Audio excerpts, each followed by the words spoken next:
out here. Qualifiers are all done. It's not that sunny out, but I got rocks in my eyes. Qualifiers are all done. I'm here with my main man, Jason McGinnis. We had a lot of horses in Ohio school today. A lot of horses for Ohio school today. So we had a few little scratches. We started with 19 that were coming here today. And 19 were coming here today. Who did we scratch? Mario didn't take the 2. They're going tomorrow. So we opted for 16 today and 6 tomorrow. Rose Run Valiant. Yeah, Rose Run Valiant. Yeah, 16 today, 6 tomorrow that are going over to train. We had some qualifiers. What about the coronavirus? I'm going to tell you what, it's serious here. They're checking everybody going in the paddock, and I'm going to tell you what, the NHL, the NBA, the soccer, they've all canceled indefinitely. March Madness, no fans. I'm worried there might be a time where they might just pull the plug here for a few weeks. I think ultimately you have to make a decision. This is a tough decision to make. I mean, there's hundreds of thousands of dollars, both purses and wagering. It's a tough decision for Woodbine to make. I was happy with the statement released. Obviously, everybody's talking about the big doping scandal, and I was happy with the statement that Jim Lawson released for Woodbine. And you know, I'd said that to somebody before. Yeah, sure, it's a black mark in the industry. You and I race against enough of some of these guys, and you say to yourself, I know people that have left the industry because they can't compete. And if they really can't compete because of what's going on the racetrack, what's going on in other people's barns, what's that say about our industry? You know what? Whether it was the fact that the commission just didn't have the power or couldn't get it done in a court of law, I can guarantee you the FBI will.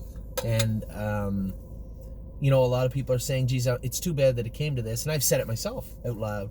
But at the end of the day, maybe it's not too bad that it came to this. It sucks for the industry because a lot of people are going to say that, you know, look, a bunch of cheaters that are doping their horses. But whether it's the Olympics or football or basketball or baseball, anytime that you have a highly competitive sport revolving around wagering dollars or people making money off wins or losses, then you're going to have cheaters, and that's just the way it is, and it will always be that way. I hope the FBI comes down hard on a lot of these people, and it will send a message. One, it will set a precedent, and two, it will send a message to everybody in this industry that makes it difficult for other people to make a living. Having said that, it's very difficult for me to talk about this. I myself had a positive test a few years ago at Northfield Park. Now, it was well documented, and everybody knew what took place in that instance. The veterinarian had prescribed something that we were treating a horse for sickness with, perfectly legal here in Canada, but the withdrawal time in Ohio was totally different. We raced the horse unbeknownst to us. Yeah, the horse, that medication was not allowed in Ohio. That's another discussion for another day. Nevertheless, this isn't medication that's legal in any jurisdiction. This is medication that is manufactured for the sole purpose of cheating in horse racing, and there's no excuse for that. And have you read the report? Just briefly, just some points. It was scary. Some of the stuff that has gone on is truly, truly, truly scary. So between the coronavirus, and it's here, 2 people tested positive in Waterloo, and how this today alone.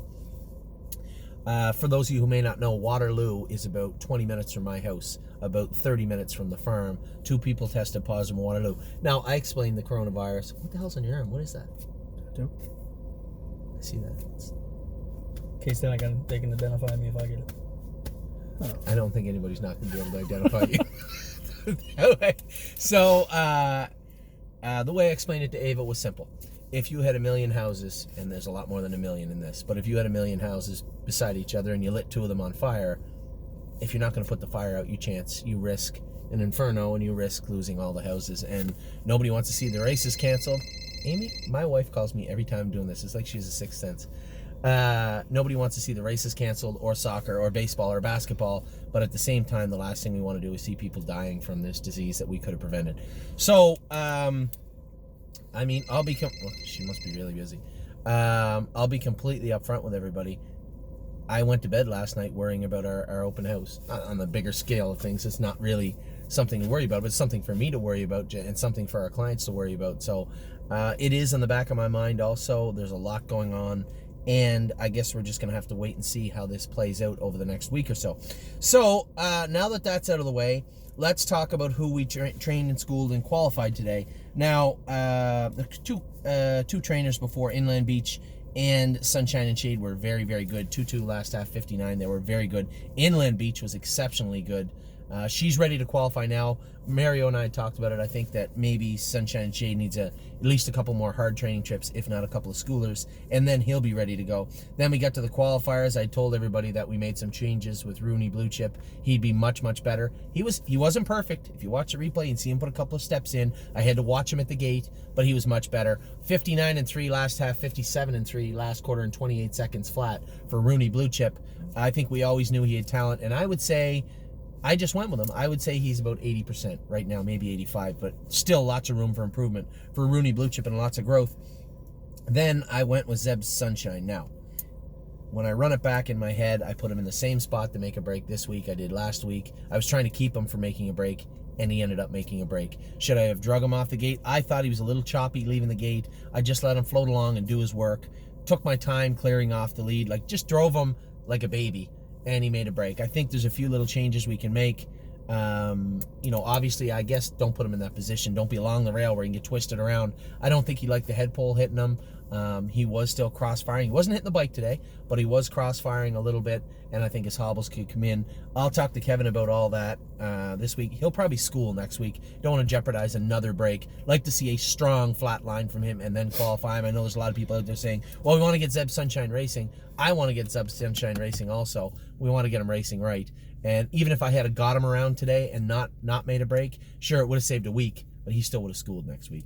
So that was Zeb. And then with your filly, Rose Run Versatile, first start with the hobbles on, and since last year when we stopped with her, I let her sail into the first turn. She kind of got up on the pole, got a little pacey, and made a break. Had I had the 5-hole in hindsight, I don't think she makes a break. I float her over to the front, but going into that turn along the rail, she got up on top of that head pole and made a break, and I guarantee you she trotted a half and 57 and a piece afterwards.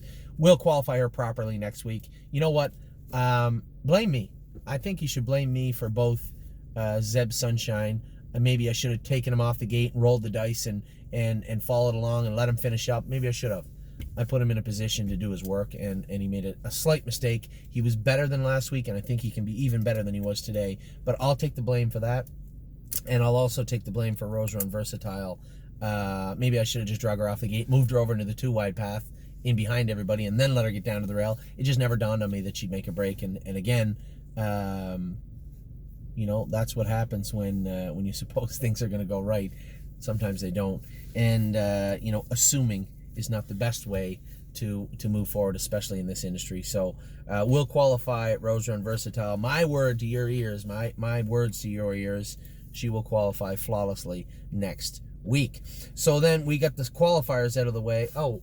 Nancy Allison was very, very good. Nancy. James said she was a little hotter today, but I think I know what took place. We had 16 horses over here trying to warm up. Now, the qualifiers are over at 11:30. The schoolers go at 11:45. We can't be on the track from 10 o'clock to 11:45. Most horses warm up last trip an hour before they race. You're looking at an hour and 45 minutes. We were in the 4th schooler. It was afternoon. It's 12:30 now. So it was 2 hours. I think just a little too much for Nancy Allison. An hour and a half, an hour and 40 minutes standing in the paddock. So I think we got to go 2 solid miles with her on a race night situation. Will be fine. The good news is she hasn't offered to make a break. James schooled her from Off the Pace last week. Said she was great. I think what we saw today was just a fault of the way we had to warm her up. So Nancy Allison was very good again. Rooney Blue Chip 59-3. Nancy Allison 59-4.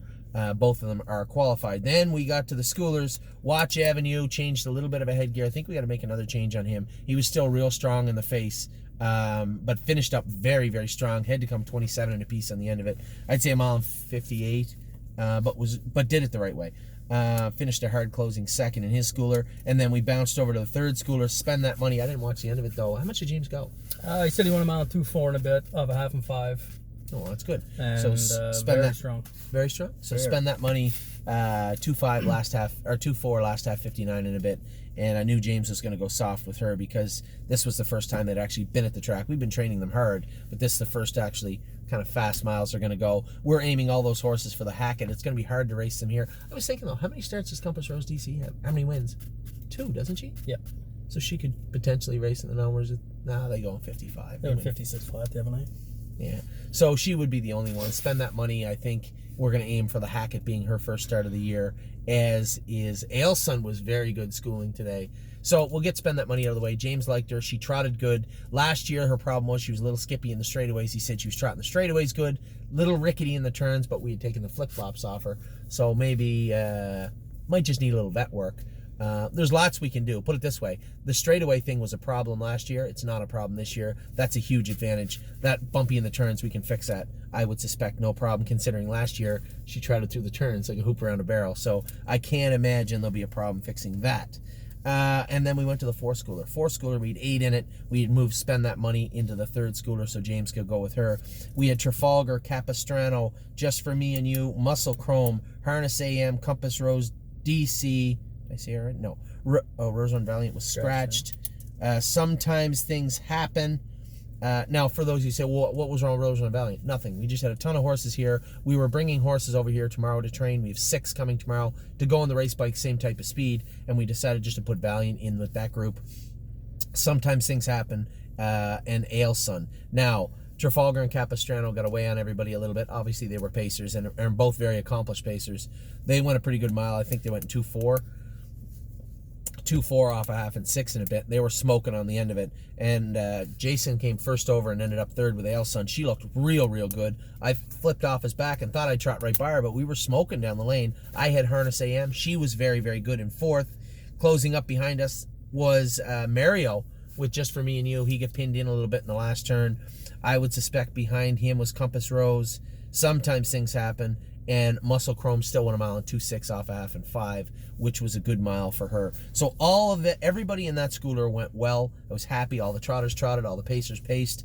No issues whatsoever. They're ready now to go probably school in the pacers 59 next week. And the trotters will come back. Jason wanted to qualify his Ohio breds. Just in case something happens. Yeah, just in case. It makes sense. So we'll qualify them next week around 2-2, 2-1. And then they'll come back for a hard training trip right before they go to Ohio. I think that's probably the best course of action. So tomorrow we are going to be training Beach Bum BB, Giddy Up Max. They're going to be going around 2-2. Who do you have? Rosarn Valiant. Who's the fourth one? Johan. I'd say they're ready to go in 2-4. I know Johan went in 2-4 the other day. We'll go with Johan and Rosarn Valiant again in 2-4. And then Mario wants to train the 2 trotters. They're only going around 2-12. That is... where are they at? The 2 trotters.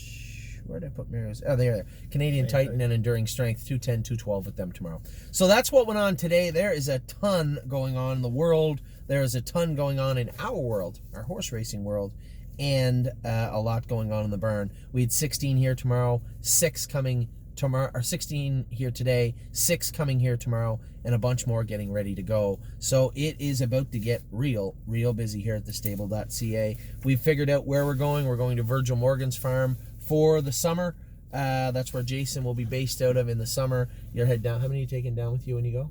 I think it's like 8 at the start, or 7 or 8. I thought I told him I had 12 stalls. Maybe. Well, you want to take your 2 2-year-olds? Yeah. And then what babies do we have? Well, Globetrotting's not going right away. Oh, that's right, too. We're going to have to figure that out again. And then Stonebridge Simba is down there right now. I don't know what we're going to do with him after the series. He'll either stay with Jason or he'll go to the Meadows potentially also. For those of you who were really... And we were talking with Susie K. We entered Susie K. Monday at Mohawk. I almost hope she doesn't get in now. She can race in the... Oh, she has 2 wins. They'd count that fair win in Pennsylvania, too, I bet you. Probably. Yeah, so Susie K, we're looking desperately for a class for Susie K, and with the race that went 2-1 yesterday with Forged in Fire, I think we found a place we could probably go. I'm talking to Angie, but Angie can't take them until the 22nd when she arrives back from Florida with our trot and filly. What's her name again? The filly? She drew school in 2-3, come out 58. Olympic hopeful. Yeah, Olympic hopeful. And then Angie's got some more horses. So I'm looking at maybe, depending on how I'll play it alone goes tonight, he may go to Pennsylvania. He may go to Angie. Susie K may go to Ohio. Now I guess Pennsylvania might be on the possibility list also. And then Maintenance Man, I think he'll hopefully get another check tonight, and then he'll head directly to Illinois. I think that's a good fit for him. He's just going to find it tough here in these classes here. So that's everything that went on today. That's everything that's going on tonight. We had to scratch brush cut. He tied up, so he's going to need a couple of weeks. We have Maintenance Man and I'll Play It Alone racing tonight. Emerald Miss is racing in Flamborough, coming off a big win. She's going to you. There's another one going down to you when they start.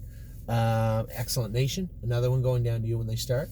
So there's that, and then tomorrow, who do we have? Oh, we get the big girl. Bottle of Red is in tomorrow night also. So lots going on, lots to talk about. It is Thursday. We're all done qualifying. The rain is going to be coming soon, and then we are going to be racing tonight in what looks to be a wet surface, and then hopefully tomorrow it'll be much, much better in Ontario.